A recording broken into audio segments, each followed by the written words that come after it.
sa puntong ito si Punong Barangay Carlito Sernal ng Barangay Addition Hills dyan po sa Mandaluyong. Ito po yung pinag-uusapan natin kanina mga kasama. Yung gamit sa eskwela, palit basura project. Huwag na natin patagalin pa. Magandang umaga po Sir Carlito. Welcome po sa programa. Magandang umaga po sa lahat ng tagapakinig ng DZXL. Maraming salamat po sa pag-imbita. Opo, Sir Carlito, sige nga kwentuhan nyo kami paano po nabuo itong idea na gamit sa eskwela palit basura project dyan po sa Barangay Addition Hills. Tinilon sa basura pagkain sa mesa. Ang tema naman po nito ay magdadala lang po ng mga plastic sachet or any wrapper yung mga kabarangay ko in exchange of bigas, dilata at kung ano-ano pang mga produkto na meron. So ngayong pasukan naman po, school supplies naman ang pwede nilang ipalit. Gaano po ba kadami ang kinakailangan at saka ongoing pa po ba ito, Sir Carl?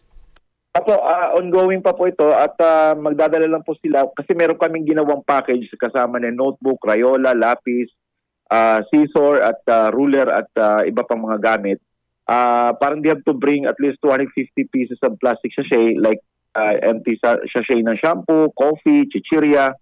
So meron na sila isang package na gano'n. Ngayon, kung meron naman silang extra pa nadala ng mga plastic sachet, so by pieces, kunyari ang isang notebook, 50 pieces of plastic sachet, so pwede sila mag-add on ng mga additional items ng school supplies. At ngayon po ay continuous pa po yan at mag-uusap po kami ng mga principal na kasi we have 5 school in my barangay na maglalagay ako ng redemption center doon sa maglalagay ako ng booth sa loob ng school para pagpasok ng mga estudyante, ng mga bata, dala-dala nilang kanilang mga plastic sachet and pwede na nila papalitan doon sa school mismo. Opo, pero wala naman po itong limit, Sir Carl. Halimbawa, ngayong araw nakapagpalit sila ng notebook, hanggang mas maraming basura, mas okay ba yon? Oo, kailangan limited lang for today, tapos the following day na pwede. Actually, nung nakaraan, medyo yung isang ali, maraming dalang plastic sachet. Pero sabi niya kasi, marami daw siyang apo na nag-aaral. Kaya hindi namin po nilimit dahil siyempre kung marami nga naman siyang apo nag-aaral at kailangan niya po mabigyan niya lahat yun. Opo, ang ganda po nung naisip ninyong proyekto, Sir Carl, no? Pero saan po kayo kumukuha naman ng pondo at saka paano po natin matitiyak na sustainable itong ganitong uri po ng proyekto, Sir Carl? Sa ngayon po, meron kaming partner na nag-hauling, yung Evergreen Labs Philippines. Kinukuha nila sa amin yan per kilo at binabayaran kami. Yun din po yung aming pinang-roll out para magkaroon ng circular economy. At yun din binibili namin sa bigas, dilata, ngayon naman po, school supplies.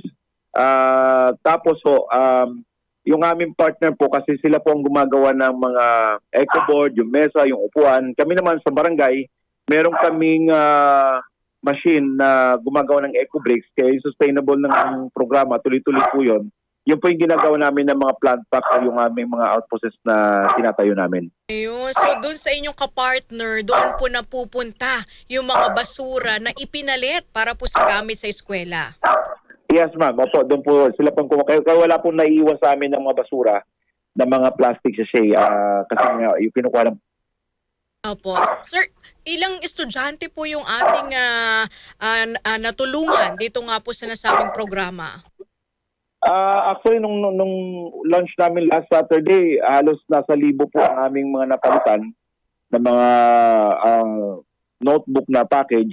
So, meaning to say until now, may mga nagdadala pa rin po ng ating mga basura. Alam niyo po kaya namin ginawa itong programa to dahil sabi ko nga noong 2019 nilaunch ko na to. Alam niyo itong barangay ko is pinakamalaki. I have 200,000 population.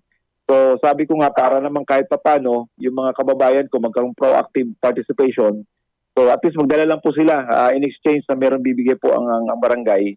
At para naman kahit papano, kumbaga in one stone, meron pong marami tayong tinamaan dito. Una, matulungan yung mga kababayan natin, lalo tigit, mataas ang presyo ng mga bilihin. Pangalawa, malilinis pa rin yung community natin. At the same time, magkaroon po ng awareness yung mga kabarangay ko. Opo. So hanggang kailan po tatagal itong proyekto, Sir Carl?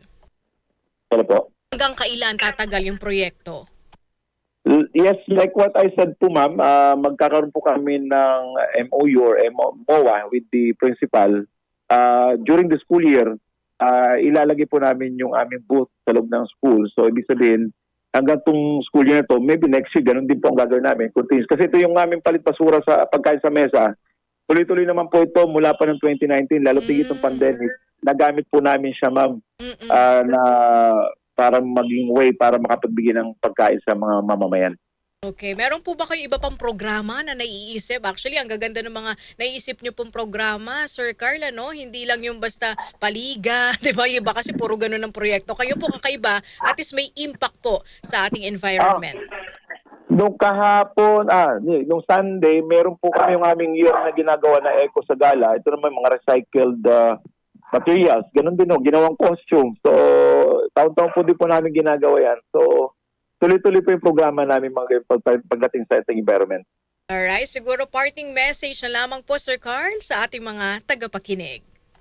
Well, yun nga po, sabi ko nga, dapat hindi lang po obligasyon ng gobyerno na linisin ang ating komunidad, kundi obligasyon din po ito ng bawat mamamayan, ng bawat community. Nakita nyo naman yung resulta ng ating pong climate change dahil sa kapabayaan ng bawat mamamayan na tapon dito, tapon doon ng mga basura, andun yung pagkaklaging ng ating mga kanal, pagkakaroon ng leptospirosis, ng dengue, dahil sa kababayan din po ng komunidad. Kaya nga po, minarapat lang po ng barangay na gumawa ng ganitong programa upang hikayatin yung bawat isa na magtulong-tulong. Hindi lamang po ng gobyerno ng barangay official, kundi yung ating mga mamamayan. Sir Carl, pahabol po na tanong mula po sa ating listener, dyan lang po ba daw sa nakatira sa barangay Addition Hills ang pwede magpapalit or pwede from ibang barangay sa Mandaluyong? Ay, opo, sa barangay ko lang po dahil syempre limited din yung resources namin. So, we limit only for our barangay residents. Alright, with that Sir Carl, maraming salamat po sa inyong oras na panahon dito po sa aming programa. Mabuhay po kayo. Maraming salamat po at magandang umaga.